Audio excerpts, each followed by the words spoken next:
Hey y'all, let's make the easiest dessert you will ever make. Y'all, it takes two ingredients, lemon pie filling and a box of angel food cake mix. That's it. Two ingredients. Spray your 9x13 casserole dish really well, and you're going to take the entire box of the angel food cake mix, take it and pour it into a mixing bowl.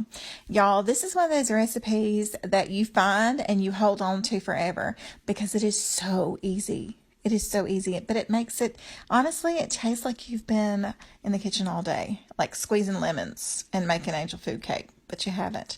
It is so hard to find this lemon pie filling at the big box stores, but I can find it at my local mom and pop grocery store. So if you find it, snatch it up and try this recipe. Now, it does work with pineapples, and I have tried it with cherries too, cherries and angel food cake, and that makes a really good one. And the pineapple is amazing. It kind of tastes like some type of Hawaiian or tropical cake. It's really good. But it's 80 something degrees down here in South Georgia today, y'all. South Georgia, 80 degrees. So it's feeling like summer. I'm usually making Christmas cookies by now and Christmas candies, but I'm not warming up my kitchen, boiling candy and stuff like that. Nope, not when it's 80 degrees. Mix the two ingredients. Honestly, this is it. Don't overmix it or mix it too fast. It's going to take you a few minutes because that angel food cake is so spongy and light. So you just fold it. Just take it and fold it. It's going to take just a few minutes to do that. Look at that. I have a few little pieces of cake that didn't get mixed in, but guess what? This cake is forgiving.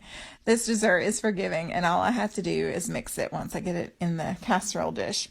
I'm going to bake this for, I'm going to say close to 30 minutes at 350 degrees, but your oven may vary. So your oven may be hotter.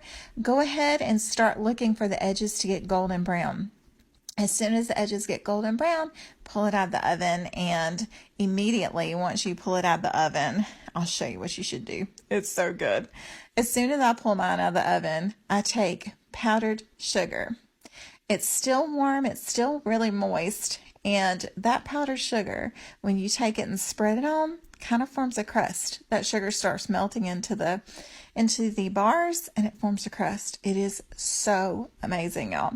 It's a perfect summer treat and winter treat in spring and autumn, honestly. This is the easiest thing, and it tastes like, honestly, a 5-star dessert. I hope you enjoy it.